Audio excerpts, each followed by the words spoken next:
Marami po ang umattend sa church, ngunit kakaunti ang tunay na sumusunod at naglilingkod kay Jesus. Ang tunay po na disciple ay hindi lang pagpunta sa church para makinig ng sermon at tumanggap ng blessings. Ang tunay po na disciple ay hindi lang tagapanood ng programa ng church. Ang tunay po na disciple ay nag-aali ng sarili bilang handog na buhay sa Diyos. Ang tunay na disciple ay aktibong sumusunod kay Jesus kung saan ang hangarin at layunin niya ay maging katulad ni Kristo sa karakter at gawa. Hindi po sinabi ni Jesus, "Go and gather crowds." Ang sinabi po niya ay, "Go and make disciples." Ang future po ng isang church ay hindi madedetermine ng dami ng umaattend tuwing linggo, kundi sa dami po ng naglilingkod.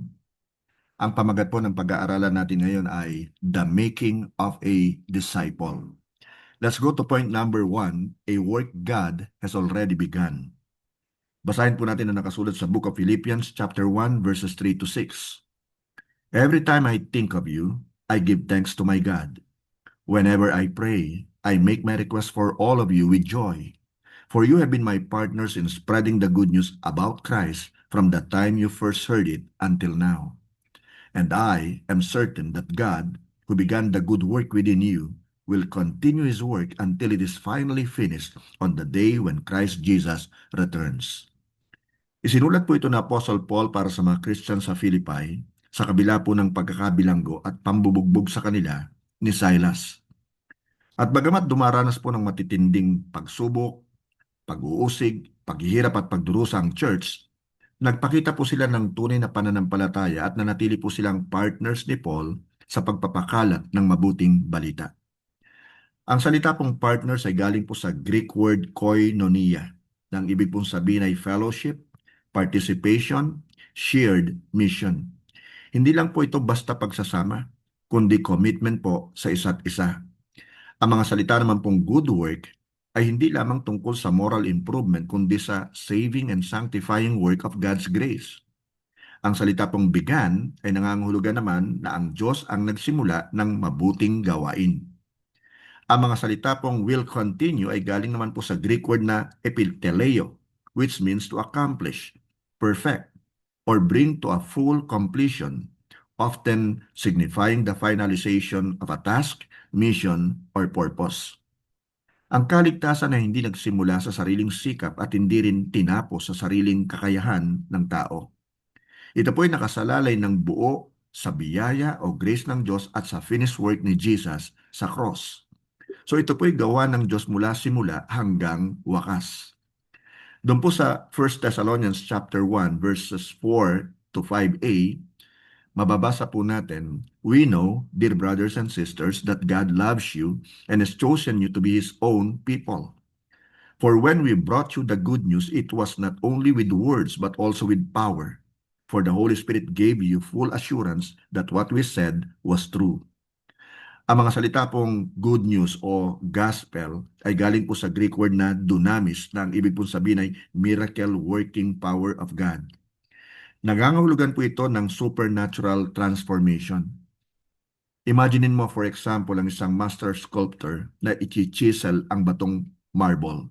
Sa simula, tila imposible. Ngunit nakita na ng sculptor ang finished masterpiece, hindi pa man siya nagsisimula. Ganon din po sa atin ng Diyos. He sees Christ formed in us. Sabi nga po ni Max Lucado, and I quote, "God loves you just the way you are, but He refuses to leave you that way." Point number 2, the cost of true discipleship. Ito po yung nangangahulugan ng ating araw-araw na pagsunod kay Jesus.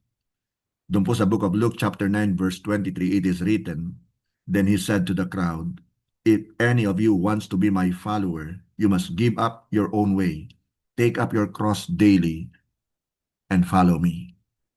Ito po yung sinabi ni Jesus matapos sabihin ni Peter na si Jesus ay anak ng Diyos at matapos ang first prediction ni Jesus sa kanya pong kamatayan. If any of you wants, ang pagiging disciple po ay voluntary, ngunit may malaki pong kapalit. Ito po ay isang personal na decision na sumunod kay Jesus, ngunit nangangailangan ito ng buong commitment, sacrifice, at pagtatakwil sa sarili. Give up, ang ibig sabihin ay itanggi, itakwil. Take up your cross. Sa kultura po ng mga Romans, Ito po'y nangangahulugan ng parusang kamatayan. Walang nagpasa ng cross ng basta-basta lamang. Ito po ay sumisimbolo sa kamatayan ng sariling paghahari. The word follow, ang ibig pong sabihin sa Tagalog ay sumunod at magpasakop sa kapangyarihan. Sa Romans chapter 12 verse 1a, it is written, "And so, dear brothers and sisters, I plead with you to give your bodies to God because of all He has done for you." Now, Paul uses sacrificial imagery, living sacrifice, ongoing surrender. Meron pong isang lalaki ang pilit na gustong umakyat sa bundok buhat ang kanyang malaking bag na puno po ng mga hindi mahalagang bagay. Ang sabi po sa kanya ng guide, kung gusto mong makaakyat sa tuktok ng bundok, iwan mo ang iyong mga dalang hindi naman talaga mahalaga. Now, marami pong Christians ang gusto ang power ng resurrection ngunit ayaw sa cross o pagpapakasakit ng sarili. Tandaan po natin itong mabuti. If Jesus is not Lord of all, He is not Lord at all. Sa isa pong kulturang obsessed sa sariling pagpapahayag o self-expression at autonomy, Jesus calls us to self-denial. Discipleship means obedience over convenience, faithfulness over popularity, holiness over man's approval. Point number 3, multiplying disciples.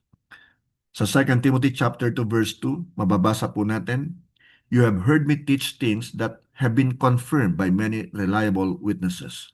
Now teach these truths to other trustworthy people who will be able to pass them on to others." Isinulat po ito ni Paul sa pagtatapos ng kanyang buhay. Sa panahon nilang ito, napakatindi po ang pag-uusig sa mga Christians. Ang future po ng Christianity ay nakasalalay sa patuloy na pagtuturo ng katotohanan sa kapwa mananampalataya. Basahin po natin ang nakasulat sa Matthew chapter 28 verses 18 to 20. Jesus came and told his disciples, "I have been given all authority in heaven and on earth. Therefore, go and make disciples of all the nations, baptizing them in the name of the Father and the Son and the Holy Spirit. Teach these new disciples to obey all the commands I have given you.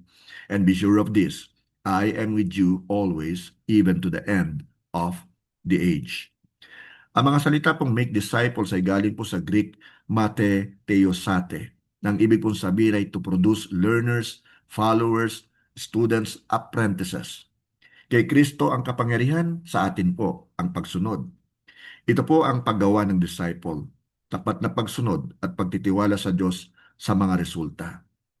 Tanungin mo ang iyong sarili, sino ang dinidisciple o tinuturuan mo? Ikaw ba'y nagdisciple na? Sino ang nagdi-disciple sa iyo? Discipleship is relational. Discipleship is intentional. It is reproducible. Point number 4, dependence on Christ. John chapter 15 verse 5 says, "Yes, I am the vine, you are the branches. Those who remain in me and I in them will produce much fruit. For apart from me, you can do nothing." Ito po yung sinabi ni Jesus bago siya hulihin at bago po siya ipako sa cross. Yung salita pong remain ay galing po sa Greek na meno, which means to abide, dwell, stay connected. Ang mga bunga po ay hindi galing sa sariling sikap. Ito po ay galing sa ating pananatili o pakikipag-ugnayan kay Kristo Jesus. Sa Book of Acts chapter 1 verse 8a, it is written, "But you will receive power when the Holy Spirit comes upon you, and you will be my witnesses, telling people about me everywhere." Ang paggawa po ng disciple ay isang Holy Spirit-empowered work. Ang sabi nga po ni R.T. Kendall, and I quote, "The greatest proof of the Holy Spirit's presence in your life is not gifts, but Christ-likeness."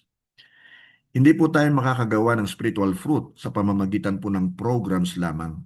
Kailangan po nating manatili kay Jesus sa pamamagitan po ng prayer, ng Word of God, pagsunod sa kanyang kalooban at fellowship.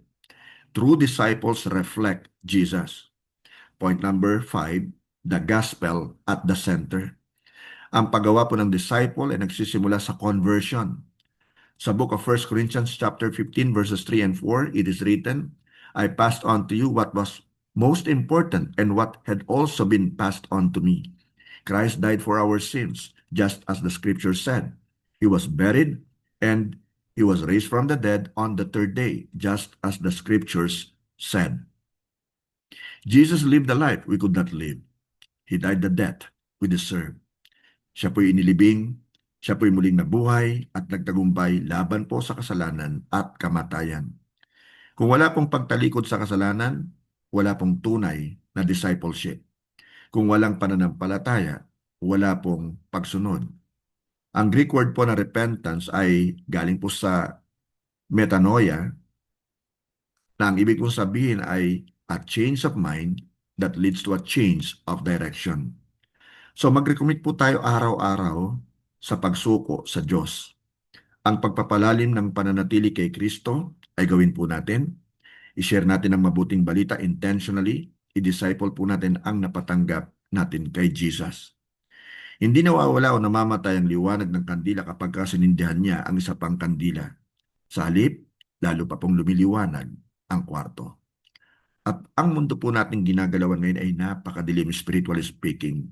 Tayo po ang nagdadala ng ilaw ng Blessed Holy Spirit. At hayaan po natin na sindihan din naman natin ang ilaw ng iba. Ganito po ang discipleship making. Nawa po meron po tayong naunawaan sa ating pong ginawang pag-aaral. God bless us all. Glory to God.